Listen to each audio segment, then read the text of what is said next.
Every time I have to make a versus video, I get extremely nervous because I know for a fact that a lot of you are waiting for me to say the wrong thing or are waiting to disagree with me to go completely nuts in the comments section. And I'm especially nervous today, first of all, because it's the first time in this series where we take a solo artist and face it off against a whole band, and number two, because these are two of the most respected, critically acclaimed, and loved artists of all time. But since this is an Elvis special and we're going to be releasing videos about Elvis throughout this entire week, I decided to not dodge this question anymore and finally take a look at the Beatles versus Elvis Presley and ask the question, who wins? If you guys are familiar with my versus videos, to which I have many on my channel, you know I like to use 4 different categories to determine who's the winner at the end of the video. These 4 categories are based on importance, so we have popularity, influence, performance, and discography, and based on the result in each one, we can, reach a conclusion at the end of the video. However, I must clarify, you guys, that this is only my personal opinion, so if you have your own,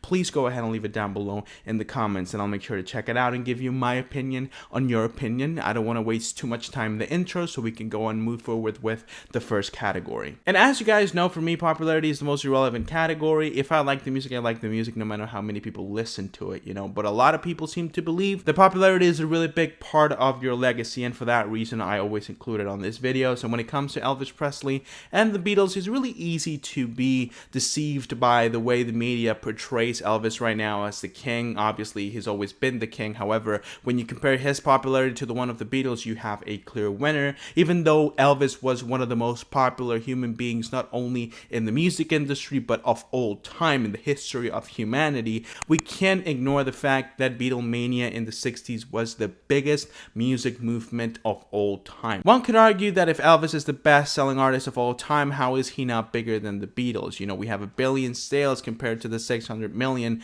the Beatles have. But when you actually look at the sales, you know that a lot of it comes from his Christmas album and compilation records. Instead, even though the Beatles have benefited from compilation sales as well, most of their sales come from their studio albums. So I guess that speaks volumes to the level of popularity they enjoyed in the 60s. So when it comes to Elvis Presley versus the Beatles in terms of popularity, I think it's pretty clear that the Beatles take the point. They were definitely the biggest thing in the 60s, and no other musical act except for Michael Jackson and maybe Elvis himself compared to their level of popularity. However, no one really reached it. They just came really close to it. Now let's go with a far more interesting category, because influence is next. Now I know that a lot of people are just waiting for me to give the point to Elvis, because in fact Elvis influenced the Beatles, so how can I not give him the point? But when you look at it from an objective point of view, you have to think about everything the Beatles did and all the different genres of music they influenced or they kind of popularized, with the whole psychedelic movement in the 60s, with the heavier versions and modifications they did to rock music in albums like the White Album and Abbey Road, with tracks like I Want You, She's So Heavy, Helter Skelter, and Your Blues. They even made contributions to avant-garde music with Revolution Number 9. They created this concept of the modern album with records like Rubber Soul and Revolver. I mean, when you look at the amount of innovations the Beatles did in the studio as well, not only in the songwriting, like stuffing the drums with a bunch of towels to make it sound a little more dry, modifying their voice to make it sound more dreamy and metalish, like it's not a human talking but an alien, in many of the tracks from Revolver and Sgt. Pepper's. And when you look at Elvis, you don't really find that many innovations and just contributions to music, but you do find one major contribution, and that's the one he made to rock and roll and rock as a whole genre, because Elvis adopted rock and roll music in the 50s with the Sun Sessions and his 2 first albums, and basically adapted the genre to fit a wider audience, presenting a version of rock that was more melodic, a little more controlled when it comes to the vocals, not as raw and unapologetic at the time of presenting the performance. All these different factors helped American audiences adopt rock and roll music as their own genre, as the genre that will go on to represent their culture for the entirety of the 60s, basically. Because prior to Elvis, rock and roll music sadly was considered a black genre. I know that bringing race into music is something incredibly annoying and obnoxious, and I don't want to be the first one to do it, but honestly, that's one of his major contributions to music. The fact that he took a genre that was considered just, black people music and brought it to an entire different audience. And it's not that white people didn't enjoy rock and roll prior to Elvis. It was just that it wasn't as accepted as, because of how racist America was back in the 50s and continued to be all through the 60s. But bottom line is that Elvis popularized rock and roll music beyond belief. It was already popular before, but the popularity rock and roll enjoyed after Elvis was insane, and that resulted in basically the entirety of the 60s, because rock and roll is the major leading genre in that revolutionary decade that was the 60s, and it gave birth to a lot of different modifications of rock music, like blues rock, R&B. You have people like the Rolling Stones, the Beatles, the Who. All of these different artists basically go back to Elvis, even if a lot of them don't admit it. So even though Elvis didn't do a lot of different contributions to music, he did one major one that resulted in the most revolutionary time in the music has ever seen. So while the Beatles have variety, having many more contributions than Elvis only has one contribution, but was so important that without it, I don't even see the Beatles existing. As John Lennon said himself, without Elvis, there's no Beatles. And I don't think he was exaggerating when you look at the history of rock music and how it all changed when Elvis burst into the scene. You know that it's a perfectly reasonable statement. So for that reason, honestly, I can't really decide between the two.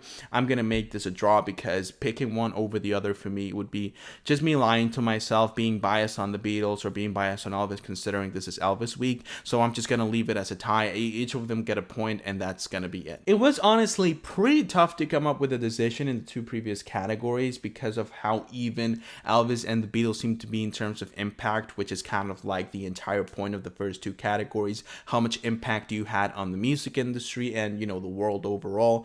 But when it comes to performance, I think it's pretty clear who takes the point here, because even though in my opinion Paul McCartney is one of the best singers in terms of technical ability of all time, his range, the way he liked to play around with his voice, you only have to listen to songs like Oh Darling or maybe Band on the Run to know how amazing he was at changing the nature of his voice depending on what the track needed at the time. John Lennon, on the other hand, didn't really have that much of a talent for singing, but he was amazing at conveying emotions with his performances, being so raw and unapologetic when it comes to the presentation. You can see that in albums like Plastic Ono Band, one of the most influential albums ever, in terms of performance, because it introduced this idea that was already explored by people like Bob Dylan and David Bowie, where you focus more on the passion and honesty of your performance rather than the vocal technique or, range or all of these different factors that make a good singer. The problem here is that Elvis is one of the greatest, or actually just might be the greatest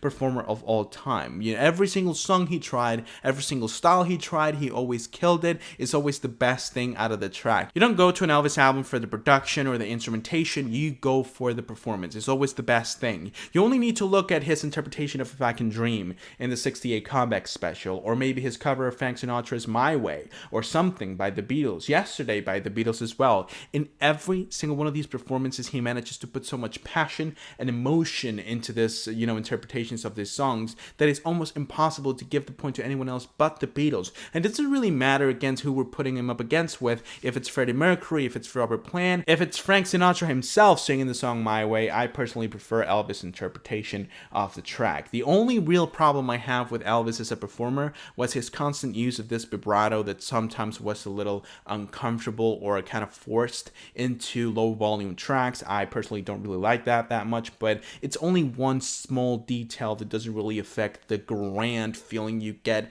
when you listen to an Elvis Presley performance. So this was definitely an easy conclusion to reach. I can't give this point to anyone else but Elvis. So with that being said, let's go on with the most important category from this video, discography. The score, as you can see, is tied, so this category will decide who wins this entire thing. And for me, it's rather fitting because discography is the most important category, since discography, in my opinion, is like a culmination of all the other categories. It's your actual albums, the music you put out, your growth as an artist. All of that can be found in your discography. Elvis Presley has a lot of great albums, amazing albums. From Elvis in Memphis from 1969, you have the early self-titled albums in Elvis Presley and Elvis, which are also incredible records. You have some really good live albums too, like Aloha from Hawaii 1973. You have a lot of variety going from gospel to blues to rock and roll to folk folk music, even country. You have so many different styles that Elvis adopted throughout his career. The only real problem I have with Elvis, in his discography would be the inconsistent factor and the fact that a lot of it seems to be like this marketing tool rather than an actual discography. A lot of his albums are soundtracks, and that's number one. A lot of it are basically compilations. They're not necessarily actual compilations, but feel like it because it's just a bunch of covers of popular songs put together. And I know that that was the nature of albums back in the day, but albums like Frank Sinatra and the Wee Small Hours of the Morning show you that you can make an album out of covers, out of songs that are not your own, and still make it cohesive. And he himself, when you look at albums like Elvis from 1956, showed that this was possible, since that is one of the greatest albums ever made, and in my opinion is really cohesive in its own way. That, along with the fact that the backside of his discography is just a bunch of recycled songs and covers put together as well in his Las Vegas era to kind of sell his performances, don't really help his case at all. And the fact that he's going up against the Beatles is kind of like the final nail in the coffin, because the Beatles, as I said multiple times in this channel, have hands down the greatest discography of all time. If you look at discographies like a story and you want to go through each album in chronological order, often you're gonna find evolution, you're gonna find growth, new ideas, being born in one album and then being completely executed in the next one. You can find a whole story in this album. So when you look at Elvis Presley's discography, you can't really find a story, and if there is a story, it's incredibly messy, because you have a bunch of rock and roll records first, then you have a Christmas album, then a gospel album, then a country album, then you go to soundtracks. His discography feels like one major marketing strategy, and I know that that was not his fault entirely. I know that really poor management from a man whose name is not even deserved to be brought up in this video. I know that these are different times and I can't necessarily put the blame on Elvis, but that doesn't really mean I can just give Elvis a point in this category, because the Beatles have a story throughout their discography, a story of growth and evolution, but also